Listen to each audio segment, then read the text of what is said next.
अस्सलामुअलैकुम दोस्तों और साथियों, उम्मीद है आप लोग खैरियत से होंगे। आज की इस वीडियो का मौजू बड़ा दिलचस्प है और वो दिलचस्प मौजू ये है कि बढ़ती हुई उम्र के साथ वो कौन सी खाने वाली चीज़ें हैं कि जिनको कम ही इस्तेमाल करें, उनसे परहेज़ करें तो वो बेहतर है।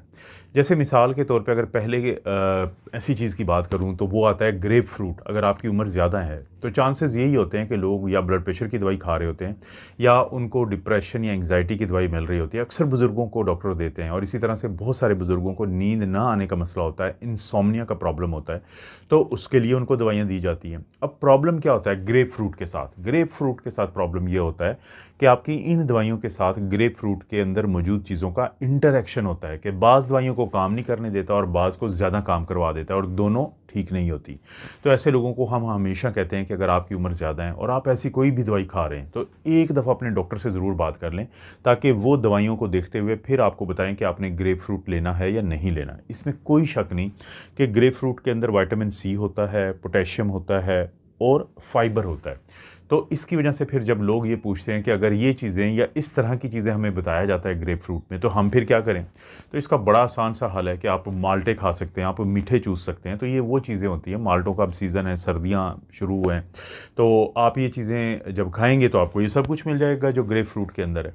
दूसरे नंबर पे आती है कच्ची सब्ज़ियाँ। बहुत सारे लोगों का दिल करता है कि वो कच्ची गाजरें खाएँ, क्योंकि जो कच्ची सब्ज़ियाँ, लेकिन प्रॉब्लम क्या होता है कि बढ़ती उम्र के साथ आपके दाँत कमज़ोर होते हैं। आपके दाँत जो हैं या टूट चुके होते हैं या टूटने वाले होते हैं या उनमें कोई ना कोई ऐसे मसले होते हैं कि जब ये जो कच्ची सब्ज़ियाँ होती हैं, इनको अगर आप इस्तेमाल करेंगे तो प्रॉब्लम बनेगा। हालाँकि इनके अंदर विटामिन है, इनके अंदर फाइबर है बहुत सारा ज़्यादा। लेकिन इसका भी बड़ा आसान हल है। वो क्या आसान हल है कि इस तरह की किसी भी सब्ज़ी को जैसे गाजरों की मैंने बात की थी, या गाजरों की तरह की जो और बहुत सारी चीज़ें होती हैं, तो उनको सूप की हालत में लें, उनको स्टीम की हालत में लें, उनकी ऐसी कुकिंग हो कि वो नरम पड़ जाएँ, तो इससे आपको बहुत ज़्यादा फ़ायदा होगा। तो दूसरे नंबर पे क्या चीज़ है कि जो कच्ची सब्ज़ी है उसको आपने बचना है। तीसरे नंबर पे आता है बीन्स, जैसे ये लोबिया है, मटर है। बड़ा मशहूर है कि लोगों को बढ़ती उम्र के साथ ख़ास तौर पे जब वो इसको इस्तेमाल करते हैं तो लोगों को गैस का मसला बनता है, लोगों को पेट में दर्द का प्रॉब्लम होता है। क्यों? गलती क्या होती है लोगों से कि वो अचानक ही फिर इसको ज़्यादा मिकदार में जब लेना शुरू करते हैं, उनको कोई चीज़ पसंद आती है तो फिर उनको गैस और पेट में दर्द का मसला।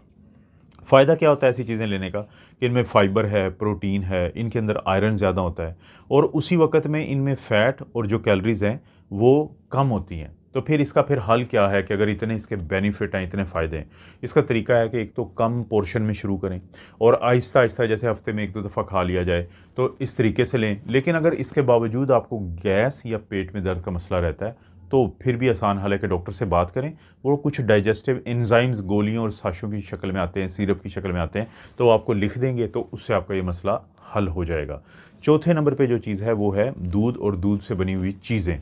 अब दूध और दूध से बनी हुई चीज़ों के बारे में अक्सर मैं ख़ास तौर पे अपने हर चैनल पे ही बात करता हूँ कि बढ़ती उम्र के साथ आपके अंदर एक प्रोटीन या एक एंजाइम जिसको हम लैक्टेज़ कहते हैं वो कम हो जाता है। बच्चे दूध पीते हैं तो अक्सर वो हज़म कर लेते हैं, क्योंकि जो दूध के अंदर लैक्टोज़ नामी कार्बोहाइड्रेट होती है तो उसको ये एंजाइम तोड़-फोड़ करता है और आपके जिस्म का हिस्सा बन जाता है।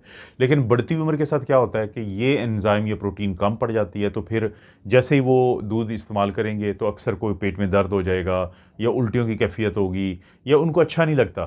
तो इस और दूध से बनी हुई चीज़ों के की मैं बात कर रहा हूँ। अब फ़ायदा क्या होता है कि इसके अंदर कैल्शियम और प्रोटीन बहुत ज़्यादा है। तो इसका तरीका फिर ये होता है कि एक तो कोशिश करें कि वो चीज़ें लें, जैसे दही वो होती है जिसको हम नॉन फैट योगर्ट कहते हैं, इसी तरह से कम मिकदार में लें और इसी तरह से लैक्टोज़ फ्री जो होती हैं दूध की बनी हुई चीज़ें, तो उनको लें। तो जब आप इस तरीके से चलेंगे तो आप इनको इस्तेमाल भी कर पाएँगे और आपको ये प्रॉब्लम भी नहीं बनेगा। 5वें नंबर पे जो चीज़ आती है वो है कैफ़ीन। देखें, जवानी में सब लोग बड़े शौक़ से कॉफ़ी भी पीते हैं, चाय भी पीते हैं, लेकिन जैसे-जैसे उम्र ज़्यादा होती है तो कॉफ़ी जो है बाज़ लोगों के दिल की रफ़्तार ज़्यादा बढ़ा देती है और दिल के मसाइल तो ऑलरेडी शुरू हो चुके होते हैं। फिर मैंने जैसे ज़िक्र किया कि नींद की कमी का शिकार होते हैं बढ़ती उम्र के साथ, तो कैफ़ीन जो है वो आपको नींद जो है उसके आने में प्रॉब्लम होता है। तो ऐसे मौक़ों पे फिर कहा जाता है कि आप जो कैफ़ीन वाली चीज़ें, कॉफ़ी है, चाय है, इनको कम से कम इस्तेमाल करें। लेकिन कभी भी इनको फ़ौरी नहीं छोड़ना चाहिए, क्योंकि अगर आप इन चीज़ों को फ़ौरी छोड़ेंगे तो इससे आपके सर में दर्द होगा, आपको बेचैनी होगी, विथड्रॉल सिंड्रोम कहते हैं इनको, आपको उल्टियाँ आएंगी, आपको मतली होगी। तो इनको आहिस्ता आहिस्ता एक तो आप काम करें, और दूसरा कोशिश करें कि बढ़ती उम्र के साथ आप हर्बल चाय होती है उसका ज़्यादा इस्तेमाल करें। पानी को आप गर्म, जैसे सर्दियाँ हैं, दिल करता है कुछ ऐसा पीने को, तो आप गर्म पानी ज़्यादा पिएंगे तो थोड़ा सा किसी हद तक आपको कम ज़रूरत पड़ेगी कैफिनेटेड इन चीज़ों की। तो और डीकैफ भी अब तो आपको मिल जाते हैं, ऐसे बेवरेजेस मिल जाते हैं कि जिससे आपको फ़ायदा भी होता है, वो जो आपका दिल करता है, लेकिन उनमें कैफ़ीन बहुत ज़्यादा नहीं होती। छठे नंबर पे जो चीज़ आती है वो है गोश्त। आपको पता है कि हम अक्सर वीडियो में कहते हैं कि आप गोश्त खाएं, लेकिन अब गोश्त के साथ दो मसले होते हैं।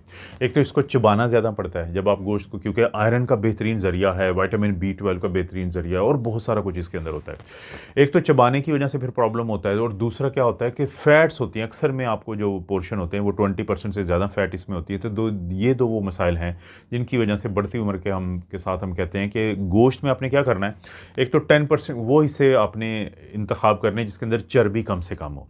दूसरा, वो इस तरीके का गोश्त खाएं कि जिसको आपको बहुत ज़्यादा चबाना ना पड़े। जैसे कीमा जो होता है, एक अच्छा जानवर जिसने घास खाया हो, जो फार्मी ना हो, उसका अगर आप कीमा इस्तेमाल करें, और वो भी कौन से पोर्शन का कि जिसमें फ़ैट कम से कम हो, तो ये एक हल है। दूसरा, फिर मछली एक बेहतरीन ज़रिया है।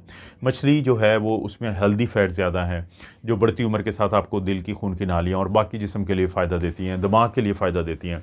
और इसी तरह से फिर आप मछली जो है उसको आपको बहुत ज़्यादा च्यू नहीं करना पड़ता, बहुत डेलिकेट होती है, बहुत सॉफ्ट होती है। तो छठे नंबर पे जो चीज़ है कि बढ़ती उम्र के साथ जो आपने रिव्यू करना है, जायज़ा लेना है गोश्त खाने के अपने अमल को।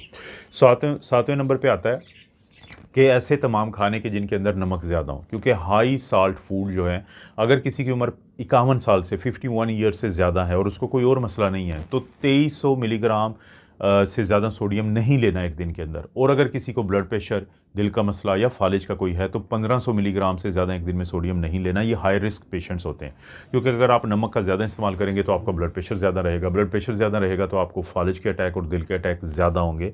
तो इस चीज़ को समझना है। 8वें नंबर पर है क्रूसीफेरस वेजिटेबल्स, जैसे गोभी है, बंद गोभी, फूल गोभी। ये खाने के बाद बहुत सारे लोग जो हैं उनको प्रॉब्लम बन जाता है गैस का, पेट में दर्द का, ब्लोटिंग का।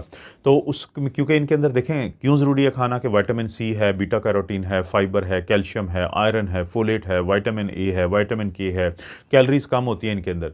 तो इसका तरीका ये होता है कि एक तो इनको कम उसमें मिकदार में लें, और आहिस्ता आहिस्ता इनको आप शामिल करें खुराक में, और उन दिनों में पानी बहुत ज़्यादा पिया करें जिन दिनों में आप इसको इस्तेमाल करें।